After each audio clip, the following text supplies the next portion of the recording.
What's up, everybody? Today we're going to talk about the blog. It seems like we're getting a week of kind of okay events by the looks of it. I mean, we'll see about the arena one, but we'll talk about that.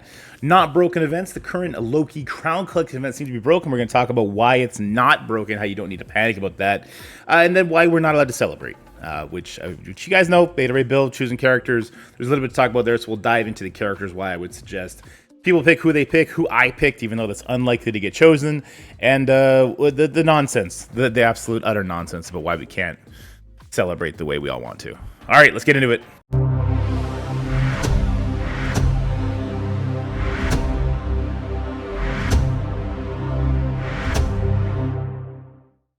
What's up, everybody? So we got a couple things to talk about today. I know it's been a little bit. Went on a little vacation with the kiddos, literally one-day vacation to a dinosaur exhibit. We'll have some fun PNGs and stuff coming to the stream on my kids just riding T-Rexes and going raw for like 8 hours. But we have a pretty interesting blog, and we have two events or two situations of the game that I'd like to discuss a little bit. So we'll rip through this weekly blog because I know we're late and it's been talked about ad nauseum already. So let's be quick about it.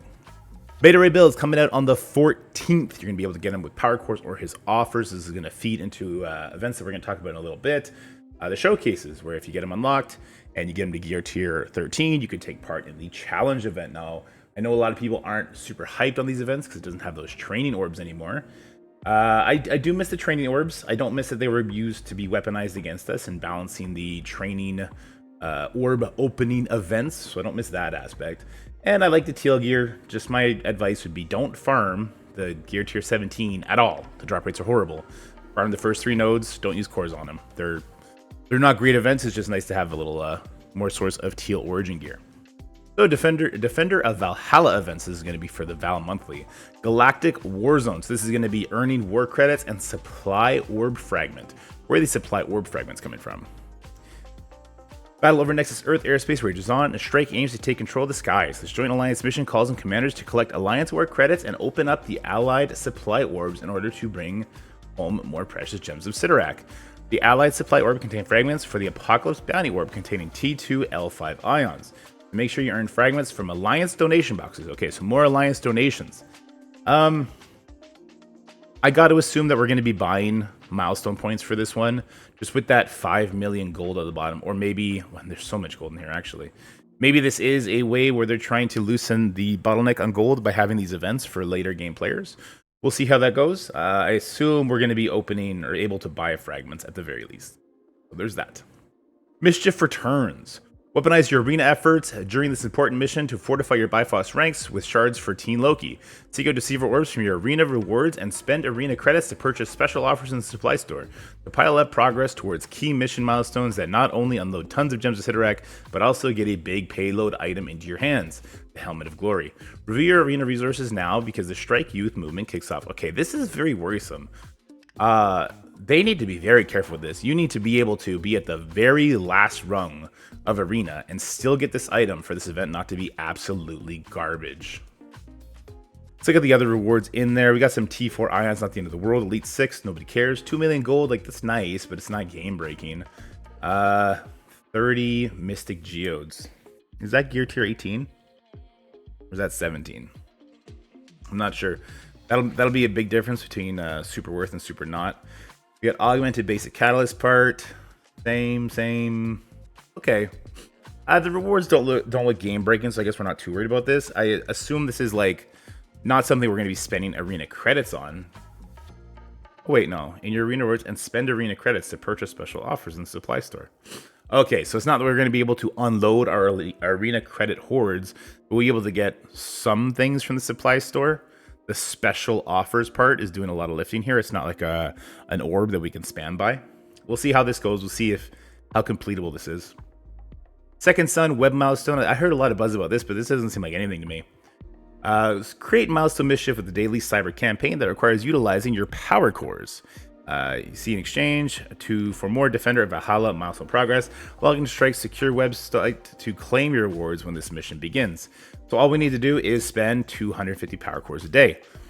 Most people do the 450 core refreshers on energy, and if you say you have like free 50 tickets for energy instead that day, Just refresh one of the stores. Refresh maybe the War store or the Crucible store to buy whatever teal gear you're trying to get is what I would suggest there. Doesn't seem like the end of the world to me, though. I do see the issue where it's like some days I would only have to spend 150 cores instead, but now I have to spend 250 cores a day for 9 days total. Like, yeah, that's annoying. Nah, I get it now. That's pretty annoying. Valhalla Reborn.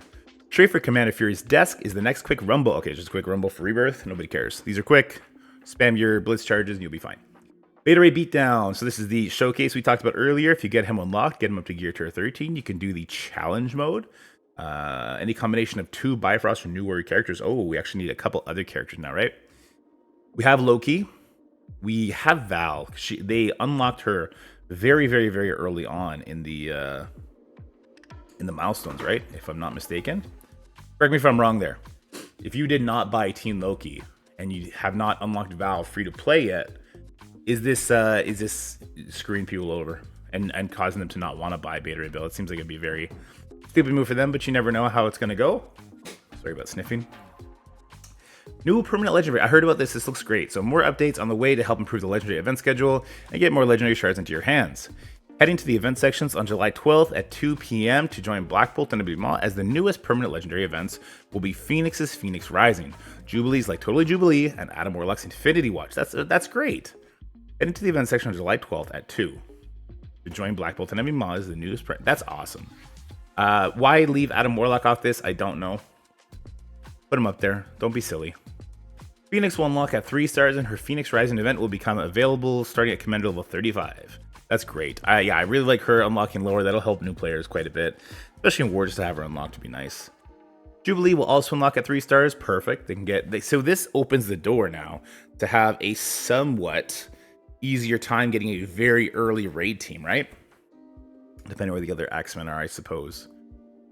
But even her alone will be helpful as a plug and play.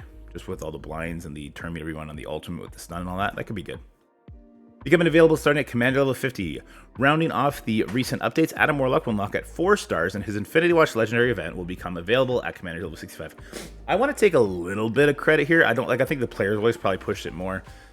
In my talkings with them a while ago, I said that they really need to make the legendaries more accessible. And that was the biggest thing we hammered home, and it looks like they're absolutely getting on that, so that's great. Bumps. Our acronym is now yours. Take it back. I don't want your bumps. I got bumps from Scopely. I don't want it. We're using our internal acronyms, bumps, when referring to characters entering the Blitz. Oh, okay. This is just when they become fountainable. They found a more player-friendly word than fountainable. Cool. Cosmo. Cosmo's going into the orbs. Cool.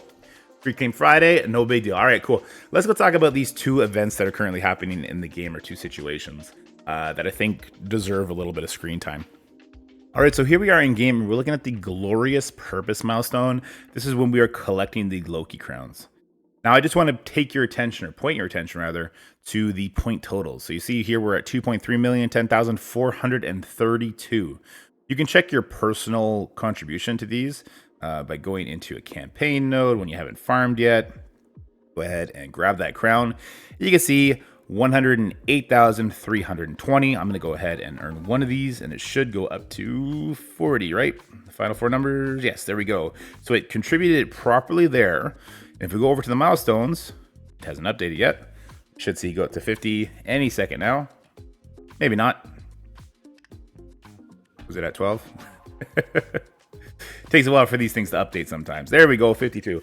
So as you can see, that it is properly contributing to what you're doing when you're actually collecting the crowns. And this has been proven true for the free claims and for the web store milestones that you get for the Alliance donations. We just haven't checked on the offers yet. The reason I bring this up is because if you have all 24 of your members give their personal crown mount, which again, you can find on one of the campaign nodes, just click the crown, it'll tell you, right? So I did 108,340. If you have all 24 of your members do that math, add it all together, you will not get what you're showing. Like the 2.3 million, you'll have a lot more. For instance, in Onslaught, I think we're 1 to 1.5 million higher than what is currently showing. So that led me to believe also that there's something innately wrong with it. Something's not being calculated properly. But of course, in good old Scopely fashion, all it is is they are reusing a assetted resource that they didn't wipe. So previously there was some sort of event that used the same coding these crowns do, just not the same imagery of the crown. And our personal totals is showing us that amount. So everyone started with around 40,000, seems to be the most part. Alliances like mine, probably the guys who were doing those events probably had a lot higher. So it's showing that we should have a lot more than we should. So it is just a visual, and this event does need working fine. So if you're going to do a final push to get these ranked awards and everything else, I don't think this event is bugged, as the initial reporting was suggesting. Now let's go talk about something that is absolutely stupid and broken. All right, so this, I think, is the biggest conversation of the day, and it's Beta's choices for his reward that he gets to give everybody, 100 shards or so. So we do have a couple good choices, but, well, we'll get to the choices we're missing a little bit. We have the raid clusters. We got Iron Fist Olsen, Peggy Carter, Nemesis, and Dark Beast. I think these are all good raid characters. If I had to think of which team is going to get yeeted out of the meta first, it would be Rebirth, so I would caution against Peggy Carter. But who knows how they do it, right? We might have this new skill team if they go treat skill like they did Tech. Or maybe the mutant section will somehow get zoned out, though I think they are the strongest team and the hardest to take out. So I do kind of lean towards, if you want a better raid team, especially if you're not doing Doom, I'd probably be looking at the Death Seed members. Also, with Archangel being a Scourge event, and he is coming around this month, it's easier to get that team up and running as a new player, so I would probably lean towards either of those characters. Then we have Hulkbuster, Agatha, and 2099. Hulk, it's not a raid team anymore, Bionic Avengers. Like, if you're investing in Bionic Avengers because you're not in the Doom raids, or the Doom raids yet, or I guess the Incursion raid more particularly, I think you might be wasting your resources right now. A tech team is either next patch or the patch after, or the patch after that. If you're not in the Incursion yet, it'll take you at least 3-4 months to get there, so you can kind of invest in whatever the new team is instead. Get them free to play, and they will outperform the Bionic Avengers in a huge way. Agatha Harkness, correct me if I'm wrong, did they not just make her farmable somewhere, or she will be farmable somewhere soon? Regardless, the Darkhold team is falling off in a huge way. They're still going to be a super pain in the butt, but you don't need Agatha Giant for that to be the case. In fact, with people having the Giant Weavers and 2099, we'll talk about in a minute, being super farmable, it's not like they even hold in Crucible anymore, let alone War, where they get stomped by a lot of teams. So Agatha Harkness, I think, loses a lot of her appeal there. 2099, he's farmable in the Crucible store, so as soon as you have access to the Crucible store, you can actually get him very, very quickly, so I would not recommend him whatsoever. Firestar and Gwenpool. I love these characters. I could use 100 shards for these characters for sure. These are not characters people should pick. They're good in Crucible, they're half decent in War, they were useful in the Nova trial. Those are very niche places. I mean, they were good in Tower too. But those are very niche places, and I don't think people should be choosing this as a general player. I myself would love it, but I don't think that's a great idea. Nowhere, kind of in the same vein. So, Cosmo, Korg, Thor, and Star-Lord. Star-Lord is literally the only character getting 100 shards on will actually get me a new star level, which would be amazing for the upcoming Legendary event. And is also probably the worst character to pick for anybody. Yeah, I strongly would not recommend people pick Star-Lord out of these options here, even though I did. Because though his method was probably the least free-to-play friendly, it took a lot of effort, and not a lot of people did that blitz effort. He seems to be the least impactful person on the team. Even Korg, for whatever it's worth, being the monthly character, he just needs to exist, where Star-Lord needs to kind of do a little bit of damage and land some debuffs, and he struggles to do that. So those two characters I'm not super into. Cosmo, I think, is the third best character on the team. He's worth a little bit of investment. Everyone loves their good girl, the good puppy. But it's hard to pick Cosmo too. And then Thor Infinity War.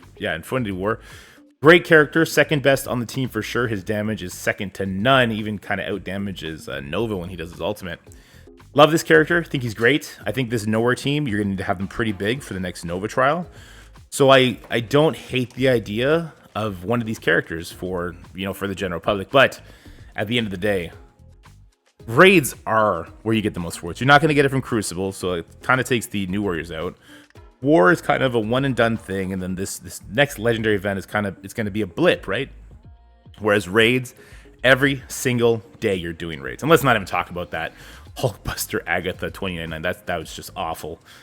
So I think if you wanted my advice on who to pick, people should be picking these raid characters and probably not Peggy Carter, even though she's super important on that team. I would lean towards Iron Fist. His healing on the team is gigantic. And then the Death Seed members, I think for a newer player, that is the best two choices to get them higher or to get them unlocked, as the Death Seed team will carry them all the way up to the Doom raids. And of course, Death Seed is also an amazing team. And of course, you need them for Apocalypse. So I don't need either of those characters. I would suggest people who are in that position kind of goes for them. But yeah, I mean, these are the choices. And now let's talk about the stupidest thing on this is that we're not allowed to choose Kang. I have a 7-star Kang. I don't need Kang shards. Him being off increases the likelihood that I'll get a character that I could actually use. Kang, hoarding Kang, the way that they've hoarded Zombie Iron Man, the way that they did Agatha for the longest time, the way they did the Eternals for the longest time, is such a scummy move on their half. First of all, Tando Mac, when he beat the Apocalypse Saga, Kang was out. So we're looking at the second Dark Dimension-esque event, the finish, where they're not letting somebody choose Kang. Kang is useful in so many modes. Arena, he's a standard. Plug and play in war, he brings a team online so they can beat a team like Darkhold. Crucible, I mean, you make us use him against Wakanda, but at least then we have a way to beat Wakanda. For them to keep him the way they are, I think is really unhealthy for the game. Giving 100 shards for people to get him unlocked or to get him up 1-star level doesn't break the game. It doesn't do anything to hurt them. It just doesn't. Them taking the fattest L possible and not letting him even let us vote for Kang is the stupidest thing ever. I don't know if I'm getting this message across. I really hate how just downright dickish it is of them to not let him pick Kang. I think that sucks. It's garbage. I think we should have 100 different Reddit posts every single day saying, why can't we pick Kang? I think, yeah, I don't know. It's bad, dude. It's really bad. I don't like it. But that's it for this video. Hope I didn't get too salty on this Sunday morning. Hope you have a great day. And I'll see you guys soon. Literally see you soon. That webcam should be coming in the mail any day now. And I can't wait. Have a great one, guys. That's it for the video, guys. I hope you enjoyed it. If you did, make sure you like, share, and subscribe. Stay happy, healthy, have fun. And I'll see you in the next one.